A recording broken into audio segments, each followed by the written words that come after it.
Well, so as Royal said, I'm with Utah State University. I'm in the physics department. I'm trained as a physicist.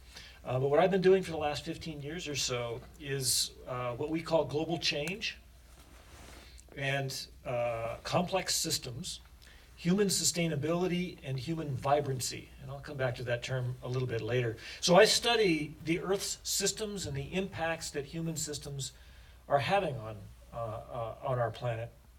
And what you saw with Katharine Hayhoe in the TED Talk was a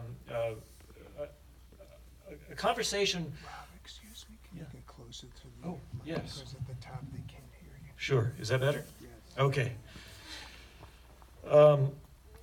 What you saw in the first video with Katharine Hayhoe is certainly a description of climate change and the immediacy of it. I think you saw with Brian's talk. And by the way, I strongly recommend you, if you don't follow Brian with the National Weather Service, he does these winter storm videos that are, when we have winter storms coming, they're absolutely fabulous. Kind of let you know where you can expect the snow and when, and it's just fabulous. The whole team at the National Weather Service here, and including Brian, do a wonderful job with that. I use it all the time. I resonate with the skiing, and I use the Forecast Center all the time as well. So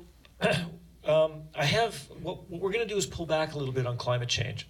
And I want to do a couple of things with this talk. So the premise here going into this, and I have to say, by the way, this is the first time I think anyone has been eating popcorn at one of my talks. I'm not quite sure what I think of that. You're free to eat your popcorn, that's no problem.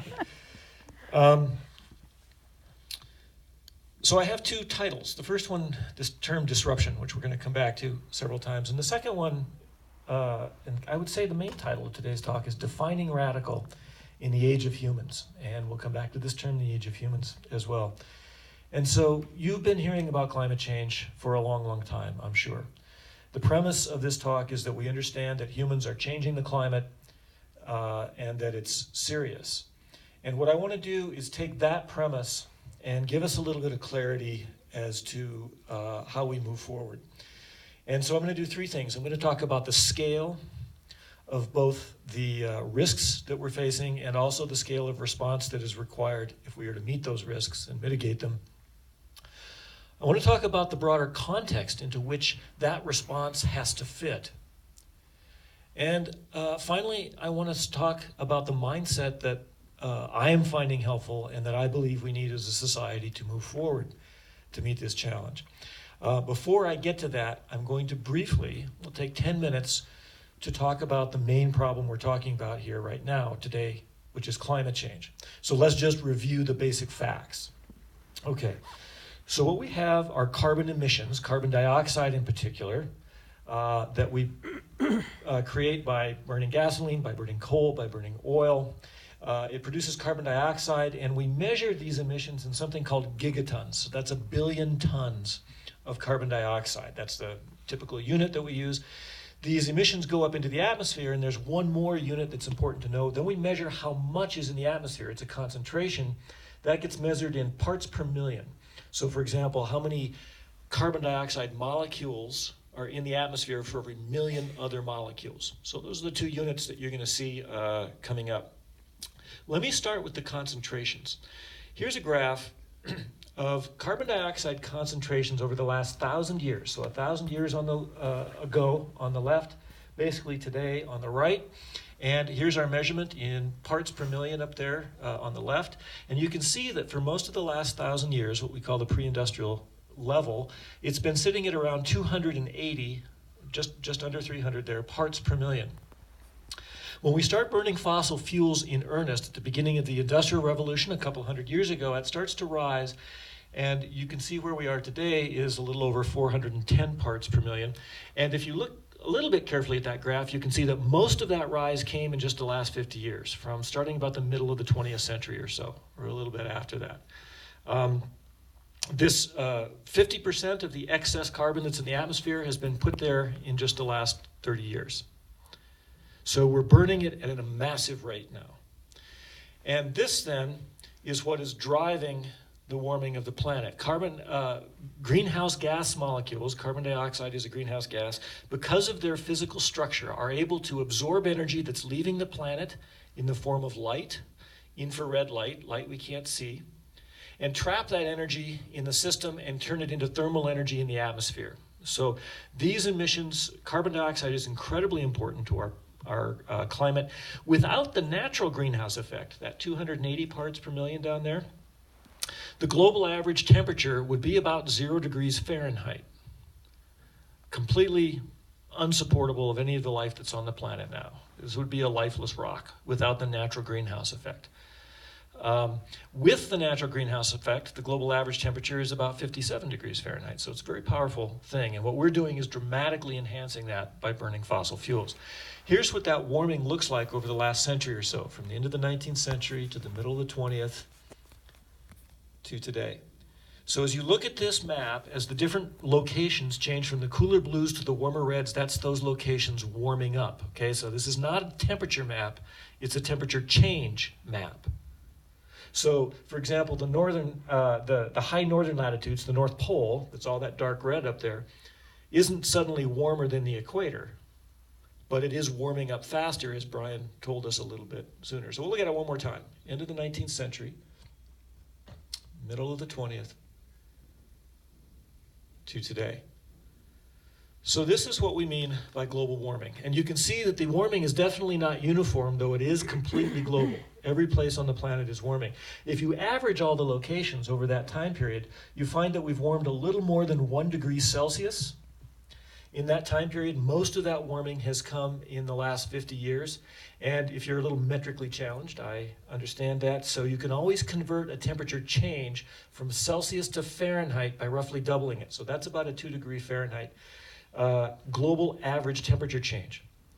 Land surfaces warm up faster than water, and the higher northern latitudes, as you can see, warm up the fastest of all. And I will put this number in context in a little while, but remember that number, 2 degrees Fahrenheit, a little more than 1 degree Celsius warming, most of that in the last 50 years. Now, as Brian just said, if the warming itself is quite significant, but the thing about climate change is that global warming then impacts every other piece of the climate. When you change the planetary temperature, you change everything else. And I think most of us know, and we can experience in our yards, as the temperature rises, evaporation intensifies, and so dry areas tend to get drier. But then, as Brian pointed out very dramatically to us, once you do get a storm, there's now more moisture up there to come down, and you get these really intense precipitation events, far more intense than we've seen in the past, and far more regular.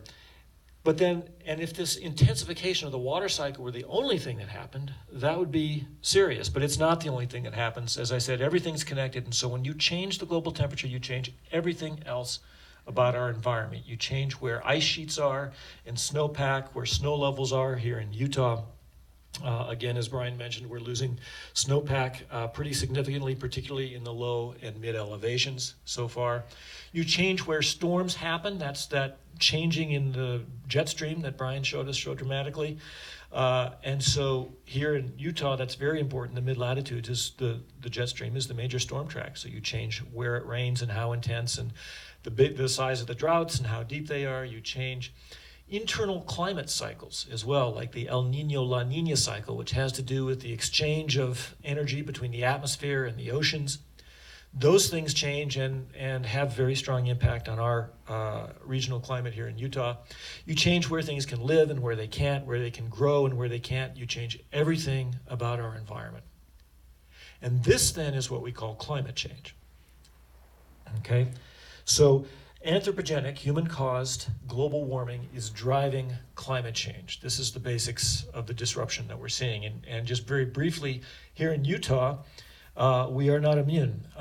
What you're looking at are temperature graphs that are really squished in the horizontal direction, so I can fit it all on there. Those temperature graphs in different locations around the state.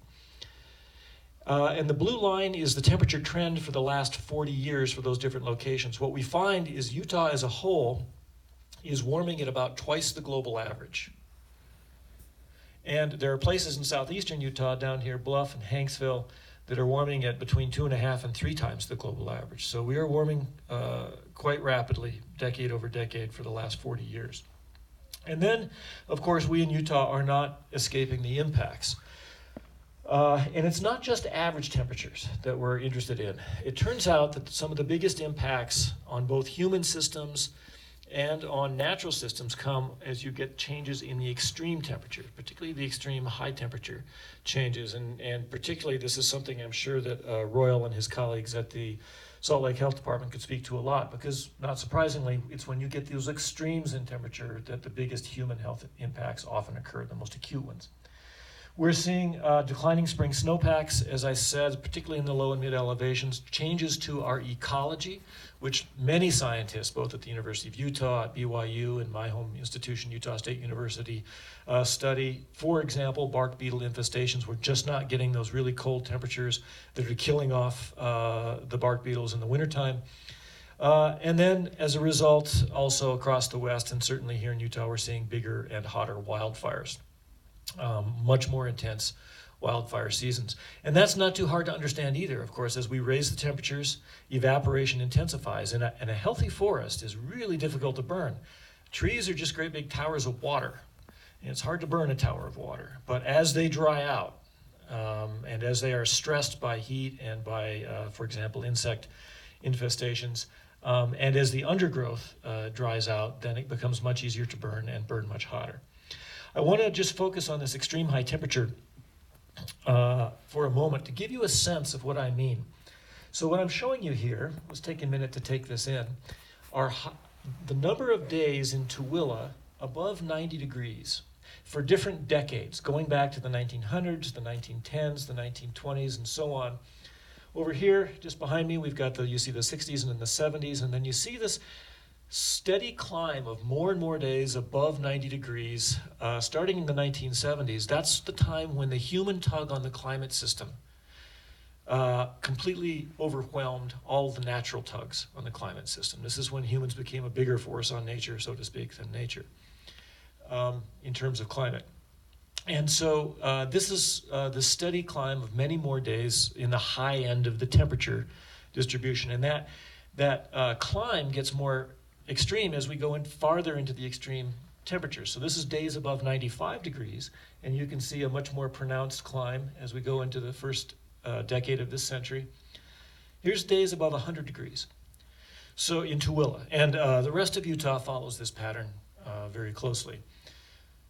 So in the entire 20th century, there is 66 days above 100 degrees in Tooele. In the first decade of this century, we had nearly 100 such days.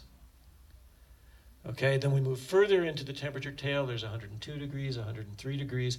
4 days in Tooele above 103 degrees in the 20th century, 28 such days in the first decade of this century.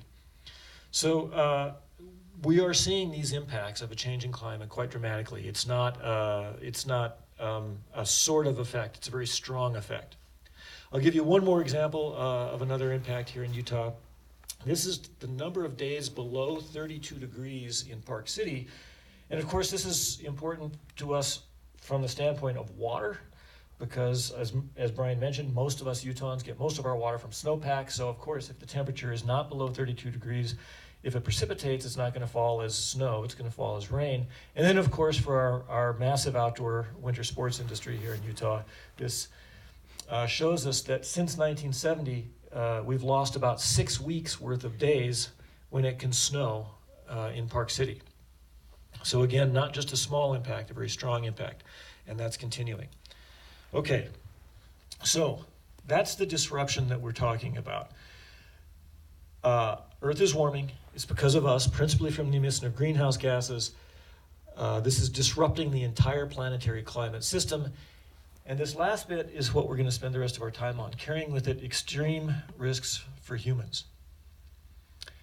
And so this is where I want to talk now about the scale. What is the scale of this risk, and what is the scale of the required response if we're to try to mitigate that?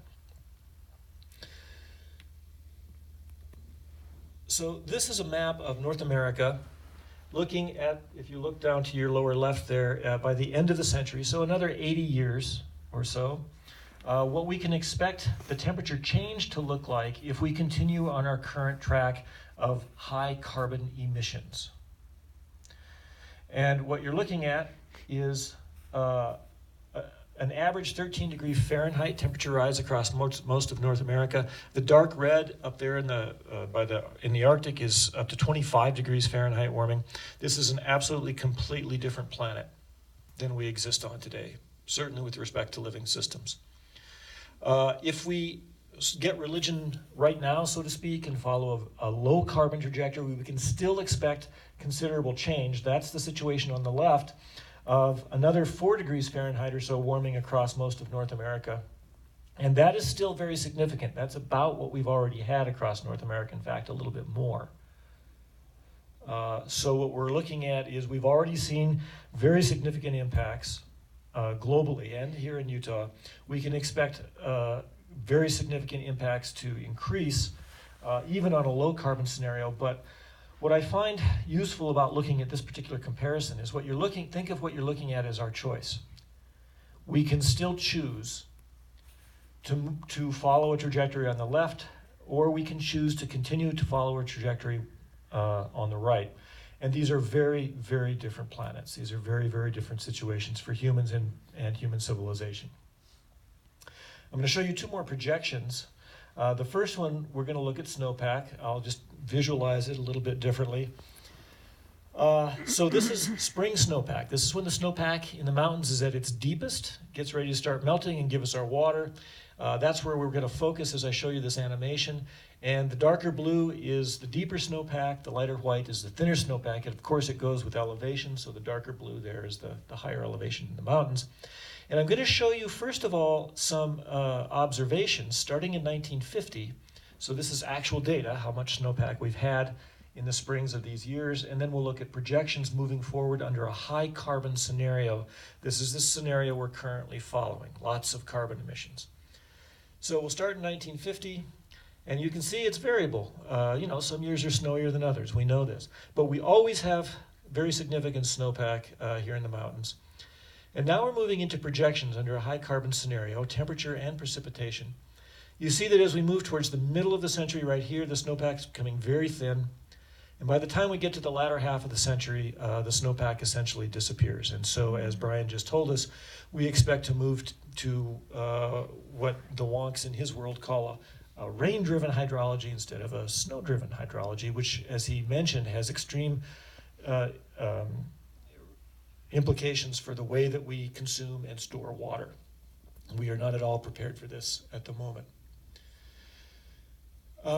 And then I'm going to show you one more projection. This is for soil moisture.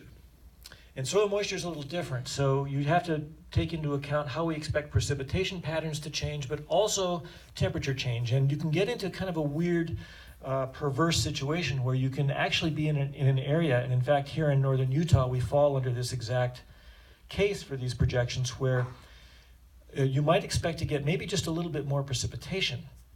It's not true for southern Utah, but it might be true for northern Utah. But the soil still gets drier. And that's because the temperatures are also warming up. And as you get warmer, the evaporation intensifies. And so even though you get a little bit more precipitation, you can still end up drier in your soil. This is a moderate emissions scenario. It is kind of if we sort of start to make a little bit of progress on carbon, but not really. Moderate. As different parts on the map get browner, they're getting drier. As they get bluer, they're getting wetter. So there's, going to the middle of the century, considerable drying across the United States. You can see the lower 48 essentially almost entirely significantly drier than we started off. But then it starts to at least level out by the time we get to the end of the century if we're making some progress with our carbon emissions. I'll point out this isn't just, of course, North America. Look at Central America, and you see quite a bit more dramatically enhanced drying. But now let's look at a high carbon scenario. Again, significant drying through the middle of the century, but then dramatically enhanced through the end of the century. And I haven't really given you numbers on this, but what I'll tell you is that the people who study this data, particularly agricultural agronomists, people who study agriculture, and also urban planners, refer to the situation on the left as very dangerous, with high impact, And the situation on the right is catastrophic. And the situation on the right, again, is a high carbon scenario that we are currently tracking towards. And what they mean by catastrophic is they're not trying to be hyperbolic in their assessment. They're actually being quite technically precise. And what they mean by catastrophic is unadaptable. Unadaptable. And again, looking at these two projections, you see the choice that we are deciding. Something a little closer to the left and something a little closer to the right, or something closer to the right, which we're currently tracking on. And aside from the obvious implications to having significant impacts on growing crops and water availability for us, particularly here in the West, you also run into situations of the secondary impacts of things like, for example, human migration. The civil war that's been raging in Syria for 6 years now was preceded by a 4 to 5 year very intense drought with global warming fingerprints all over it. Drove millions of people off the land into the cities that were not set up to handle them, and already stressed, as Catherine Cahill told us, this global warming enhanced drought was a threat multiplier for that society, and it collapsed and has been raging in civil war ever since. Let's just take a look at, we often wonder, well, what are we going to do in Utah if we dry out this much? I wonder what we're going to do in northern Utah if a few million Californians decide they're sick of drought, and they decide to say, well, where do we think it might be nice to live? And maybe northern Utah is a place that they'd like to go. So in addition to the kinds of impacts that we think of as quite normal, like we don't want to exist in a much hotter world and we would like to ski, there are these very real and much larger threats of losing our food system and having mass human migration as a result. And we can certainly see, if we move towards a situation here on the right, we can certainly see that people are going to be moving around in vast numbers. So we take a look at the soil moisture, we look at the snowpack projections, we look at things like these temperature projections, and these are the sorts of projections that scientists are looking at and lead to the very mainstream scientific assessments like this one from Lonnie Thompson, who's a very distinguished climate scientist and glaciologist at Ohio State University, who says that virtually all climatologists now view this as a clear and present danger to human civilization. This is not one scientist on the fringe. This is an absolute mainstream opinion of the broad spectrum of scientists who study this. Kevin Anderson, director of the Tyndall Climate Center in the United Kingdom, says there's a widespread view that a 4 Celsius future is incompatible with an organized global community. Incompatible with an organized global community. When he says a 4C future, he means 4 degrees Celsius of warming, global average, above pre-industrial temperatures. And we have, remember, now already warmed about 1.1 degrees of that 4. If we continue on our current trajectory, we are on our way for 4.5 to 5 degrees of warming by the end of this century, Celsius, global average. He continues, incompatible with an organized global civilization, likely to go beyond adaptation, that's this catastrophic notion, devastating to a majority of ecosystems, the biosphere in which we are completely embedded, and there's a high probability of not being stable. And I want to spend just a moment on this notion of stability. So let's go back to this carbon dioxide graph. And what we find in looking at climates from the very distant past, going back several million years, the last time the planet existed above 350 parts per million of carbon dioxide for very long, meaning a century or two, sea levels were several hundred feet higher. It was an ice-free planet. Now, certainly if we stay there for much longer, we can expect a similar result. It may take a few centuries to play out fully in terms of melting all the ice. But the problem that Kevin Anderson is getting at with not being stable is the notion of tipping points. And Brian briefly mentioned them in his talk. Oftentimes it's characterized like this. You have a little marble and a dimple, and if we disturb the marble, but we don't disturb it too much, the situation, the environment around the marble tends to take it back to where it was. And this is what we call a stable situation, or at least in this case, a conditionally stable. It means if we don't disturb it too much. But we understand that the climate system works this way, but it is conditionally stable, such that if we disturb it a little too much, you pass that shoulder up there, the tipping point, when the marble no longer returns to the state that it was in, but moves to a very, very different state. And we know that the climate system behaves this way, as exampled by the glacial and interglacial cycles of the last several million years. We're currently in the latest interglacial cycle. And so this is what we mean by stability. And so we look at kind of a visualization like that. If you take where we were a couple of hundred years ago at the very back there, the blue dimple is a glacial period. We popped up out of that glacial about 12,000 years ago into an interglacial warmer period, that little dimple up there where the Earth is back there. But since then, as we burn fossil fuels, we've been drifting off into a part of the landscape that's kind of a no man's land. And what we would like to do, the notion of risk management, would be to move ourselves back into that very stable dimple where human civilization arose and to which we are very finely adapted. And rather than continue past the tipping point and then descend down into this this place that we might call a hothouse Earth, a very, very different place of which I showed you just a few minutes ago. So hopefully looking at graphics like this makes it clear that when we talk about this thing, this new normal, you know, we talk about these intensified hurricanes, these dramatically intensified rain events like Brian showed us, intensified droughts and heat waves, et cetera, and oftentimes in the media that's referred to as the new normal. Hopefully when we look at this, we see that if we continue on our current trajectory, we're nowhere close to the new normal. The new normal isn't here yet. And we are yet to decide, day by day by our choices, where we end up in terms of a new normal. Here's a temperature graph of global average temperature going back 800,000 years as inferred by looking at ice core samples from Antarctica. And I won't go into the chemistry details of how they do this, but we know how to do this quite well. And so that's 800,000 years ago on the left, roughly speaking today on the right.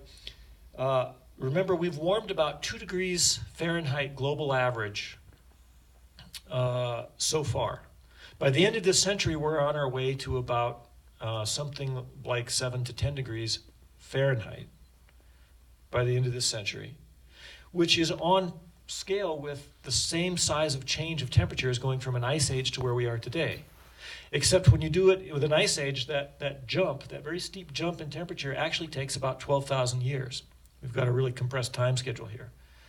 We're doing it in something on the order of a century. And so this is a very, very dramatic change very quickly. Here's where modern humans come on the scene, the anthropologists tell us 200,000 or 300,000 years ago. And here's where civilization begins about 8,000 or 10,000 years ago. So all of human civilization has now existed in this latest interglacial period where we've had this very stable global climate temperatures.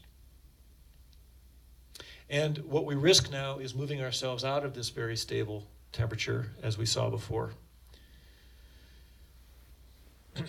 So how do we mitigate this risk? So the notion then is that the scale of risk is extreme. And does science have anything to say about, well, how do we not choose the right and choose the left instead? I realize that has a different connotation in this state, doesn't it? Choose the right. Well, what does the science have to say about it? The equation is actually, at its most distilled, is very simple. More carbon is more risk. And what you can do is try to say, well, how much global warming do we think is dangerous?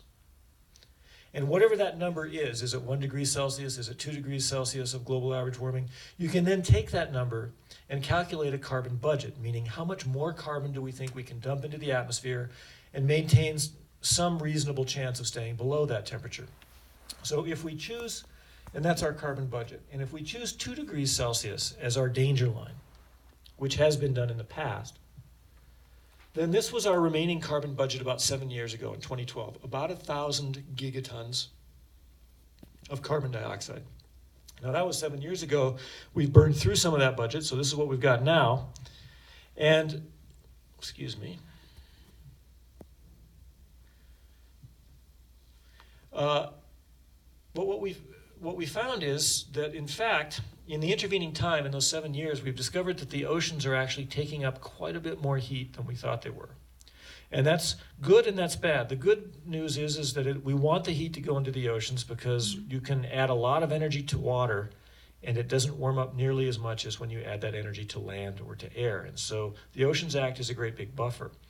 The bad news is that you don't get away from it forever. Eventually the oceans dump a lot of that heat back into the atmosphere. And so recently we discovered that quite a bit more heat has been going into the oceans than was expected. And so we really didn't have as much carbon in the carbon budget as we thought. We had to reduce that by about 25%. So as of last year, this was our budget. At the same time, we've discovered that the impacts from the warming that we've seen have really been piling up on the high end of the scale. In other words, more, faster and bigger than were expected, even a decade ago. And so it's really been decided that by the international community that studies this, a very large international community, that probably 1.5 degrees is a better danger line than 2 degrees. And that, of course, then lowers our budget considerably. So here was our budget at the beginning of 2018. Here was the budget at the beginning of 2019, and that's reduced even more because we're almost at the end of 2019. So we can calculate a budget. This is what science has to say about mitigating this.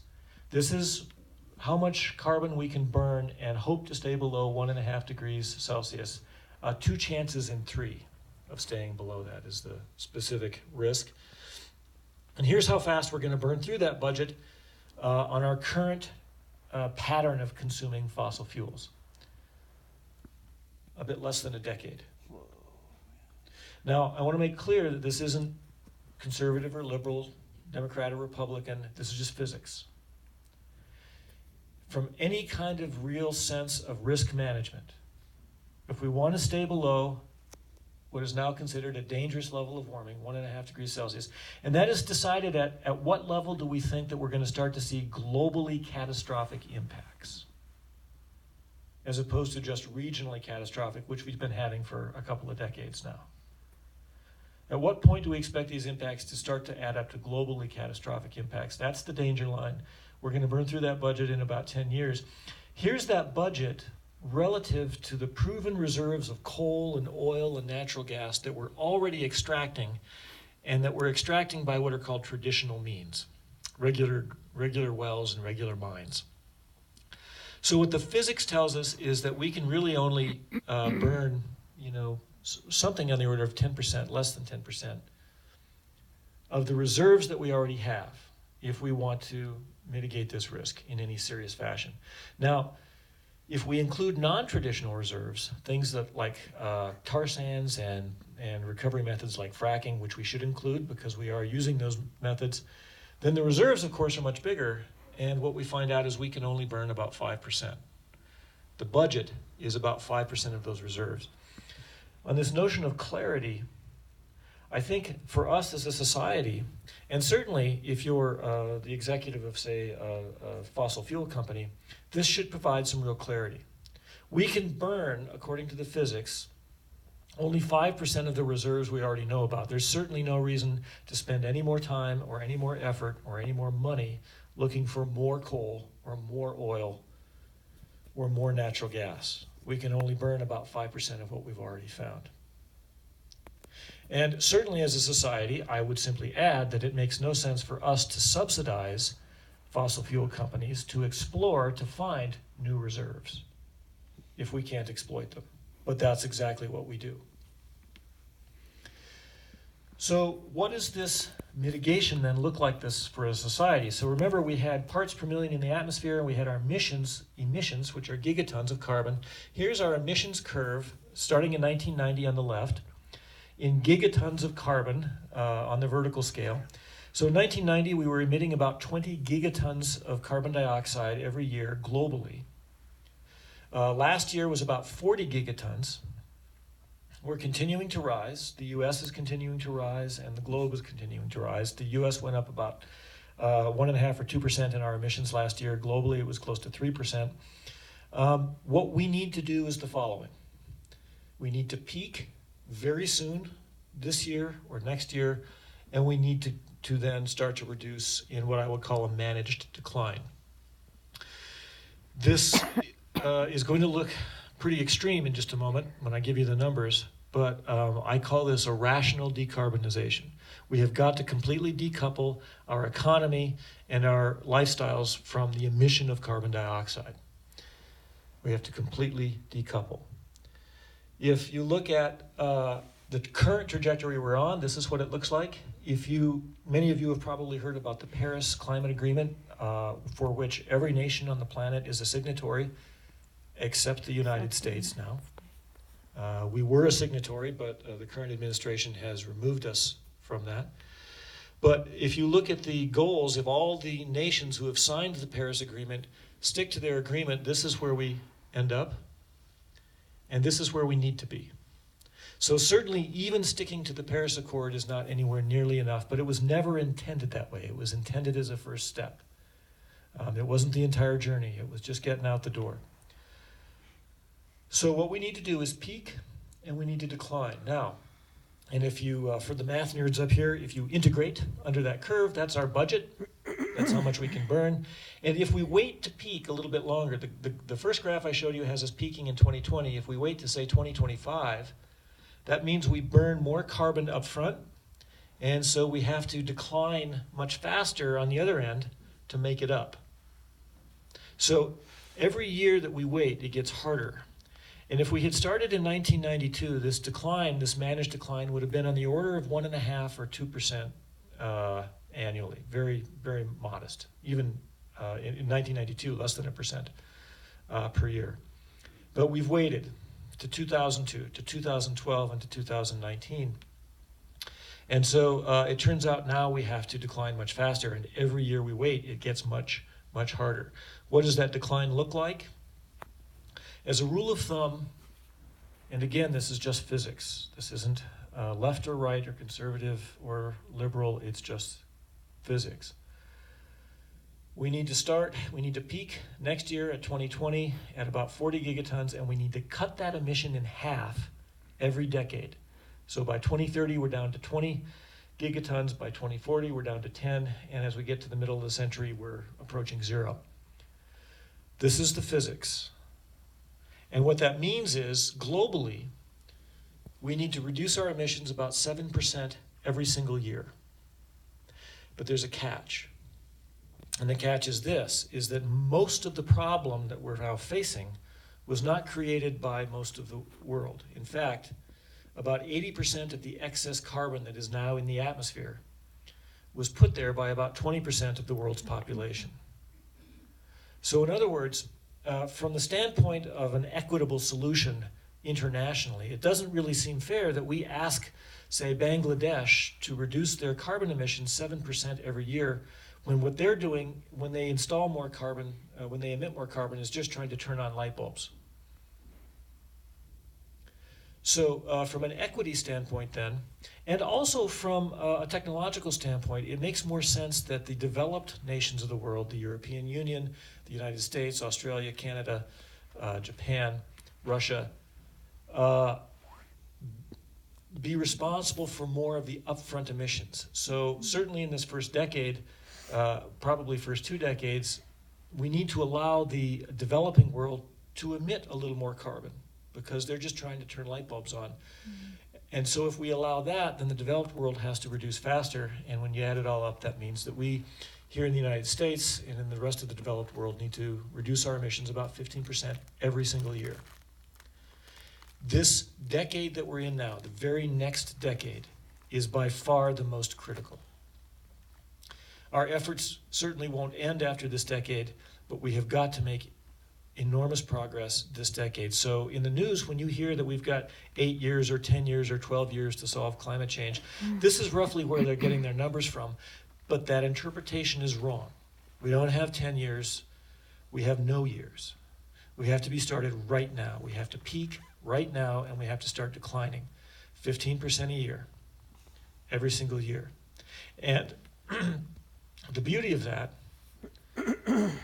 so bend the emissions curve by 2020, have emissions every decade, 15% in the developed world. And the beauty of that is this is applicable on any scale. So most certainly, this is a systemic problem. It's our food system, it's our energy system, it's our economic system that is driving this impact But at least in the first few years, if you want to know what you can do, in addition to what Katharine Hayhoe admonished all of us to do, which is to talk about it, which I wholeheartedly agree with. Imagine if Pearl Harbor happened, and on December 8th, 1941, nobody was talking about it. We have to respond. And we're not going to respond until we're talking about it on a totally societal scale. But what you can do in your personal life certainly is, can you do this? Can you reduce your carbon emissions 15% per year? How would you do that? Can you eat 15% less meat this year than you did last year? Industrial animal agriculture is responsible for roughly a third of our carbon emissions. I'm not saying you have to give up meat instantly, but could you eat 15% less this year? Could you drive 15% fewer miles? Could you fly, in particular, 15% fewer miles? Now, that's fairly easy for most of us to do for the first few years. The problem is, of course, is after those first few years, if we don't change anything else, the systems fight us. You can buy an electric vehicle, sure, but here in Utah, you're plugging it into, at the moment, coal-fired power plants. Now, that is changing. But so in addition to buying the electric vehicle, we need to change the entire energy system, as an example. So personal efforts can make a significant impact, particularly up front, these first few years of this next decade. But as we move into the latter part of this decade, they're just going to have a smaller and smaller impact, and they get much, much harder to do. So we have to be trying to change the systems that are producing these at the same time. Okay. I don't quite know how to preface this. I'm just going to say that it's going to sound funny, and it's always good to have some levity. I envy Katharine Hayhoe and her ability to be upbeat. But I'm going to put the changes that we need to make into a broader context now. And I'm going to apologize up front, because I think probably this is the first time many of you are really thinking about it on this scale. So why are we having this impact on the planet? Why are we now having this huge impact on the planet? And the way that the people study this often phrase it is, we used to be a small world on a big planet. But now we're a big world on a small planet. Let me tell you what that means. So first of all, let's look at the impacts on not just climate, but on lots of different pieces of the Earth system. So think of this as our life support system, the planet. We are impacting the atmospheric chemistry in a fundamental and dramatic way. So what you're looking at here are graphs of exponential growth. And remember that carbon dioxide graph I showed you earlier had that big spike at the end. That's an exponential growth graph. So there's carbon dioxide on the left. Again, really taking off in the middle of the 20th century when we come out of the World War II and we start to have a really large, globalized, industrialized economy. Nitrous oxide and methane are also very powerful greenhouse gases, and you see the same pattern in their growth, right? We were depleting stratospheric ozone. And ozone is very important because it protects us from the sun's ultraviolet rays. That depletion was really dramatic and really fast until the 1980s when we discovered it and it leveled off because we did something about it. We said we absolutely can't lose the ozone layer. We've got to stop emitting the chemicals that are destroying it, which were these chlorofluorocarbons used in refrigerants. Surface temperature is seeing this dramatic growth, again starting in the middle of the 20th century. The middle of the 20th century saw a dramatic increase in the fundamental changes to the chemistry of the ocean. This is acidification, the pH level. You see the same kind of graph if you look at plastics pollution and other kinds of chemical pollution as well. Dramatically enhanced harvesting of marine fish capture. Today, 75% of the world's fisheries are in some stage of collapse. 75% of the world's ocean fisheries are now in some stage of collapse. Shrimp aquaculture, this is farming of shrimp on the coastal areas, has dramatically increased. This produces huge amounts of pollution in the ocean. Nitrogen to coastal ozone coming from massive fertilization of industrial agriculture flowing through the rivers to the oceans, again dramatically rising starting in the middle of the 20th century. And then this same exponential impact is happening not just to the atmospheric systems and to the ocean systems, but to land systems as well, tropical forests, how much land we're domesticating, and degradation of the living bits of the planet, the biosphere. So you see this signature of exponential growth. All of this has been documented in thousands and thousands, in fact, tens of thousands of scientific studies. The Intergovernmental Panel on Climate Change, the Intergovernmental Panel on Biodiversity and Ecosystem Services, things like the National Climate Assessment, WWF's Living Planet Report, Global Footprint Network. All of these are large scientific organizations designed to sort of synthesize the many thousands of studies and tell us what I just showed you. So, for example, they tell us that this is an update to a report that just came out a couple of months ago. We've lost about 60% of the wild creatures on the planet. Think of this as wildlife populations in just the last 40 years. 60% of the wild creatures on the planet have perished in the last 40 years. Populations have dropped that much. That's an average. In terms of extinction rates, the ecologists now tell us that we are losing species on the planet at a rate of between 100 and 1,000 times faster than the background extinction rate. This is due to human impact on the living systems on the planet. And that 60% was just an average. Seabird populations have dropped 70% in the last 40 years. Elephants down 70%. Lions down 90%. Large fish down 90%. Sharks are down 95%. And this is just an example of humanity's massive impact on the planet in just the last 40 or 50 years. We used to be a small world on a big planet. We are now a big world on a small planet. The human metabolism of extracting and hyper-consuming and hyper-wasting is now overwhelming the scale of Earth's living systems.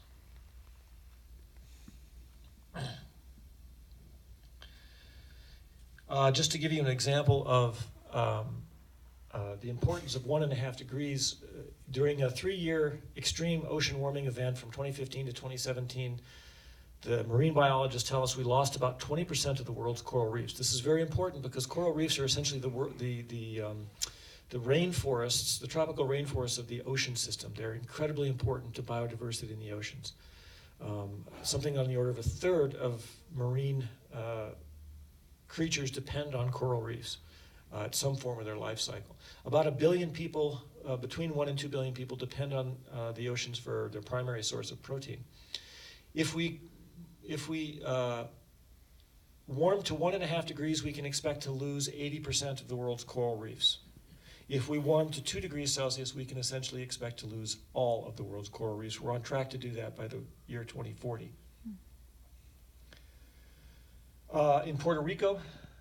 In Germany, they've seen loss of 3/4 of their flying insects in just the last 3 decades. Insects, of course, an incredibly important part of the biosphere.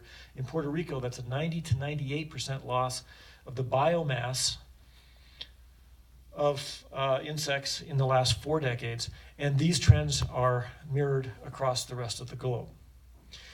In other words, the biosphere is in a dramatic state of collapse.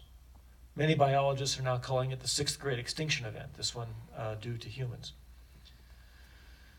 Okay, so that's what's happening to our life support system. And here's why. Let's take a look at some indicators of human activity. If that was Earth system trends, these are people system trends. So population began to really scream up in the middle of the 20th century. Fortunately, we've now hit an inflection point. It is expected to peak between 9 and 11 billion in the latter half of this century.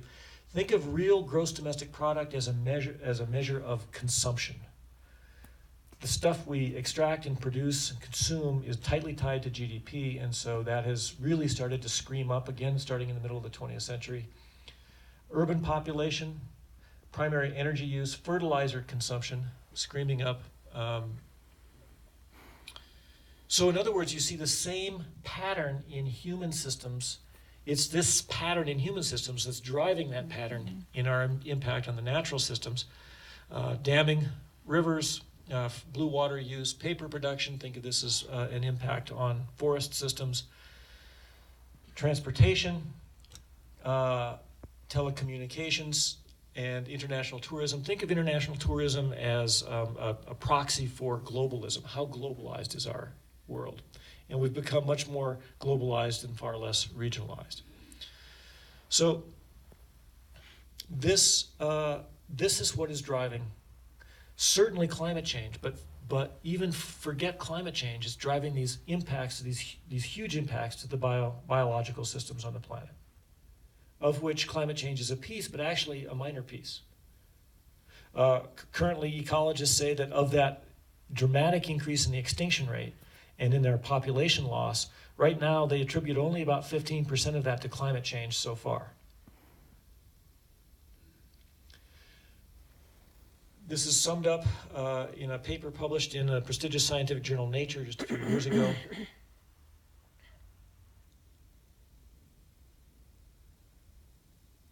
So climate change is certainly a piece of this, what you're reading, and probably the most acute piece, but is by no means the only piece of humanity's dramatic impact on the Earth system right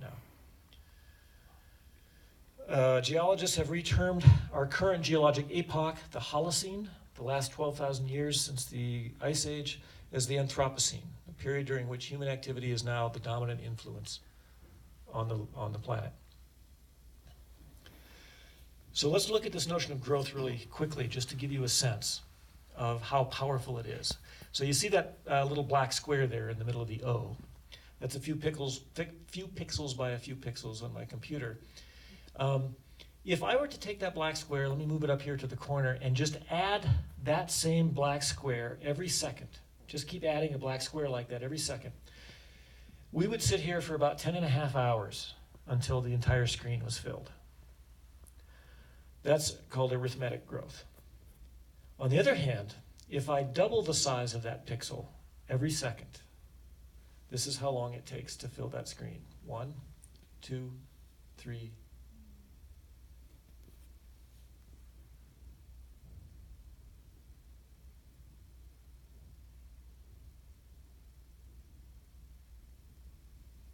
15 seconds.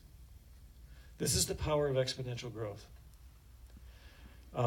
That was a doubling time of 1 second. If that 1 second represented 20 years, that would represent a 3.5% annual growth. If you grow anything at 3.5% every year, it'll double in about 20 years. That's how fast that we are purposely growing our global economy, which is tightly tied to resource consumption. So that doubles every 20 years. That means that it took about 300 years to fill the first half of that screen. Think of that as the Earth. 300 years to use the first half of our resources. How much time to use the second half? 20 more years. Now imagine that we could find 4 more screens worth of resources. How much time would that buy us? Imagine we could find 4 more Earths. Well, after another 20 years, 1 second, we would fill up 2 screens. And after another 20 years, we would fill up all 4. So it buys us almost nothing. And this is the power of exponential growth. Everything feels fine. At the 14-second point, we still had half of the planet left. And in that 15th second, it was all gone. Everything feels fine in the world of exponential growth until it's not. It's very quick.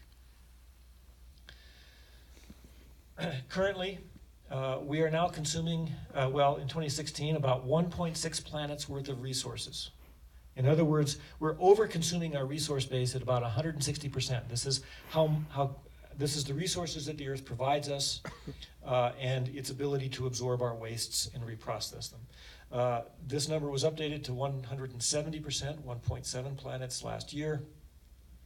And again, our plan on purpose, our economic plan on purpose, growing at 3.5% annually, global, is to make that about 3 planets worth of overconsumption in 2 decades and 6 planets in 4 decades. The relevance of those numbers, of course, is that they're all bigger than 1. This is forgetting climate change. This is just our resource consumption. If everybody on the planet today consumed at the rate that you and I in this room consume, we would need between 4 and 5 planets to sustain us today. And you're saying to yourself, Rob, why are you telling us this? Are you purposely trying to plunge us into despair so that we don't respond to anything? Absolutely not.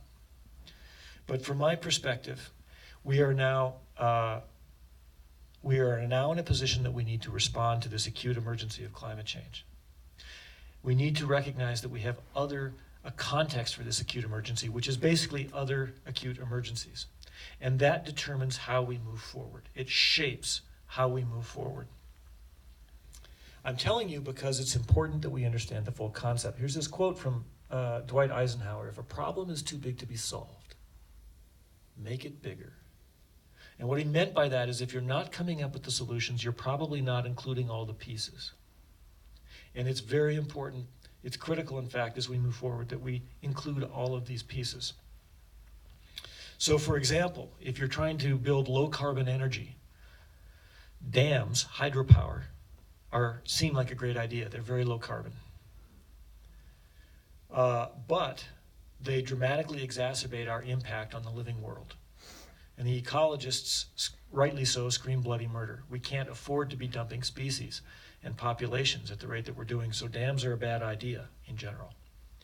And that's good news if you're working on climate change, in the sense that, okay, now I have a context. I have some clarity as to what are good solutions that help us with other problems and what are bad solutions that exacerbate other problems, other critical problems. So I'm going to close my remarks tonight with this notion of mindset. So I've probably suitably depressed just about everyone in the audience. I don't hear popcorn crunching anymore. I'm not being glib about this. I genuinely apologize. But we need to know the scope of what we're facing if we are to meaningfully address these problems, and we can. We have roadmaps to transform our food system, our energy system, our economic system into fully sustainable systems. And the choice is not transform or not transform. Transformation will wash over us in the next 1 to 3 decades. That will happen. These systems are going away. The question is, do we want them to collapse, or do we want to transform in a reasonably orderly fashion to systems that will maintain themselves, that the earth can support? So I want to talk about this notion of mindset. How then do we get ourselves up in the morning to work on these things? And I think the most critical piece of it is that we need to fully understand that we are in a state of planetary emergency. This is not hyperbole. I'm not trying to overstate the case for dramatic effect. An emergency is a situation that requires immediate response in order to prevent catastrophic outcomes. It needs immediate response in order to present catastrophic outcomes. So if we start from the mindset that we are in a planetary emergency, different pathways open themselves up to us that do not if we're not in an emergency state of mind. So I want to talk about these just 3 aspects very briefly of our mindset. And the first one is this notion of radical versus rational. So this takes me back to my subtitle for the talk, Defining Radical in the Age of Humans. And let's start with what's not radical if you're in this emergency mindset. Knowing about a crisis and responding meaningfully is not radical. People who do so and institutions who do so are not radical. Or if we think of radical as being very large and disruptive change, yes, that is needed, but I'll call it rationally radical, not irrational. What is in fact radical? Knowing and not responding. People who know and don't respond, institutions who know and don't respond. The radicals in the climate movement are not those at the moment who just refuse to accept anything. The radicals are those who understand the data but resist genuine, meaningful response. This is radical, meaning reckless. This is radical. Radical. Massive industrial pollution. Radical. Radical.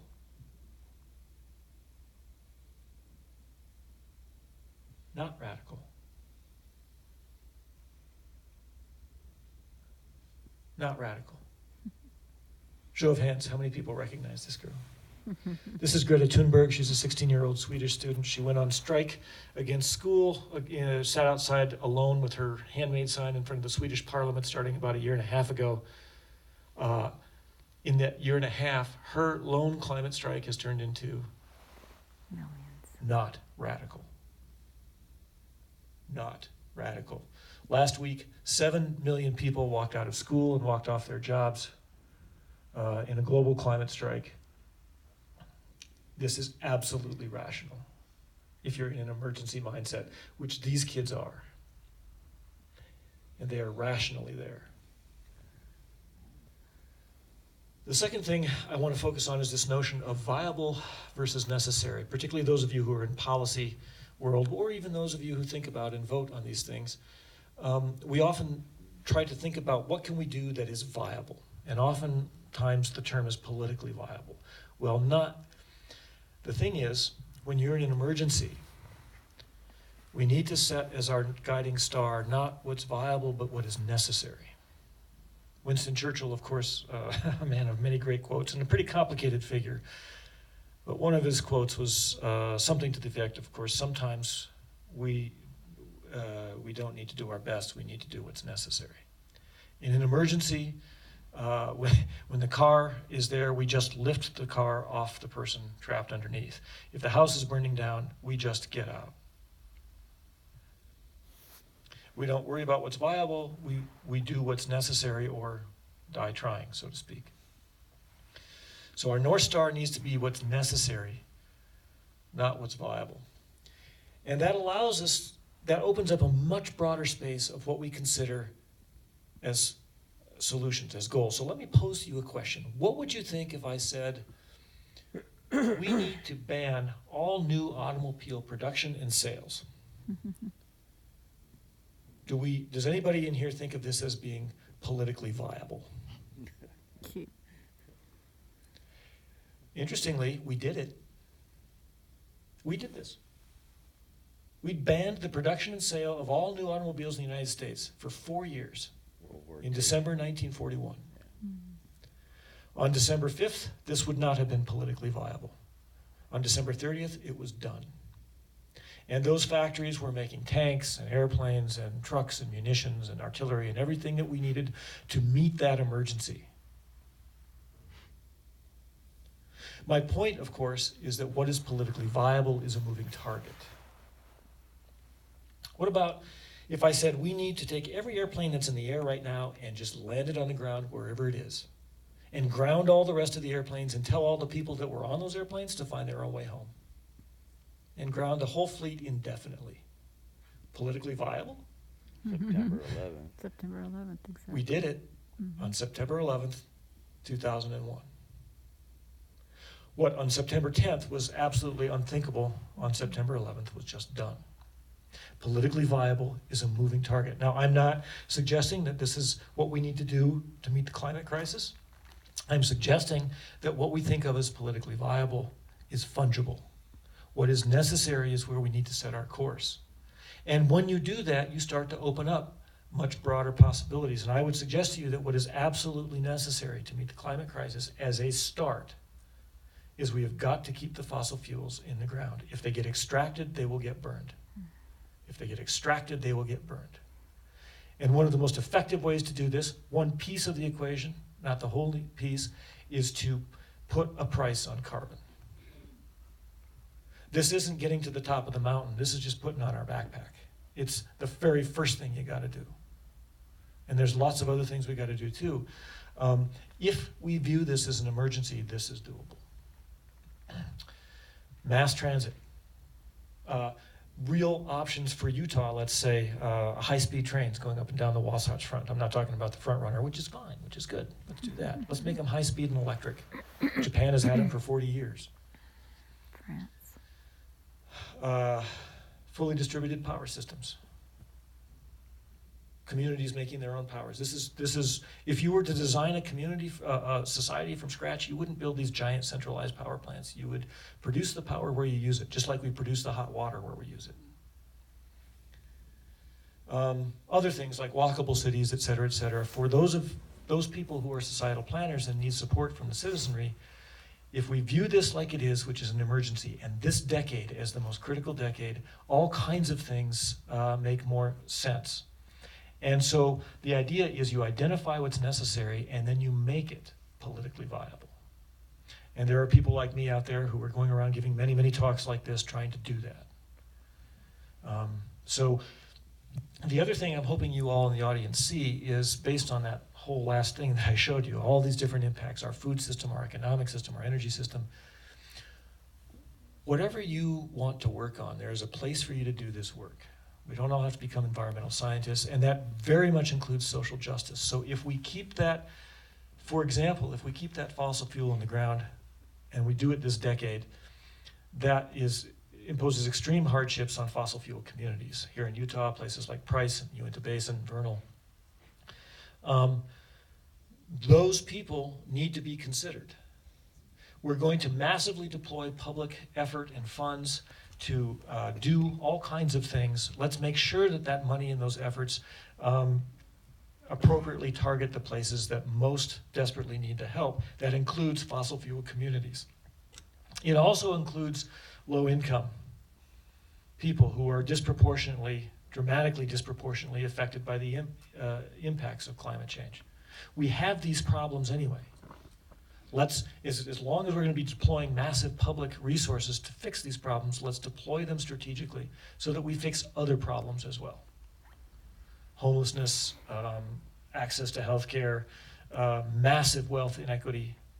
These are problems that can be helped in a mass deployment industrial economy, which is what we need to do.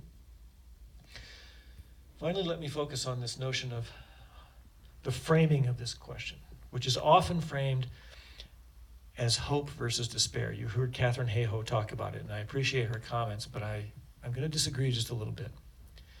Because hope versus despair is not a part of a mindset when you're in an emergency.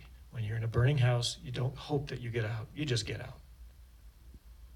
Now, this isn't quite that situation. We've got some time to think about it. So in addition,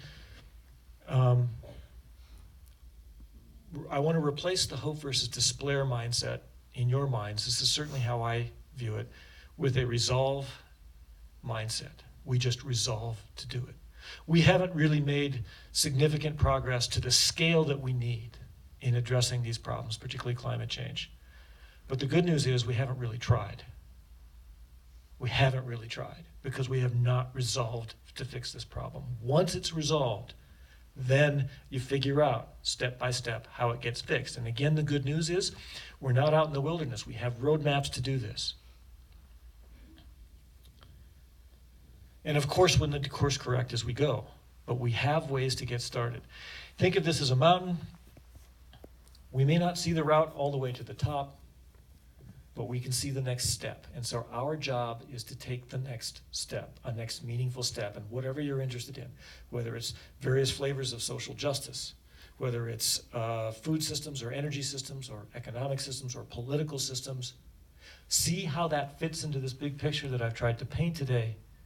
Identify a meaningful next step and take it. And that's very much plugging yourselves in to ongoing efforts. Rather than reinvent the wheel, there are people working on these systems. Whatever you're interested in, find out who they are and how to plug yourselves in. And the last bit I'll say, and I'll close with this on the mountain, is if you talk to mountain climbers, and there are many such folks here in Utah, they view climbing a mountain like this, like Everest, let's say, it's hard, it hurts, There's pain, there's suffering, but I don't think they view it as sacrifice. I think they view it as achievement. This decade, we have got to achieve. And it's definitely going to involve stepping out of our comfort zones, both in our personal lives and in our public lives. There's no way around that. But at the end of the day, if we get to where we need to at the end of this decade, then the next decade can carry on. But it's not, let's maybe try not to view it as sacrifice, but as achievement. We end up ultimately much better off than we are now, but the first bit is hard. Thank you all very much for your attention, and thank you for sitting through this. It's no small thing.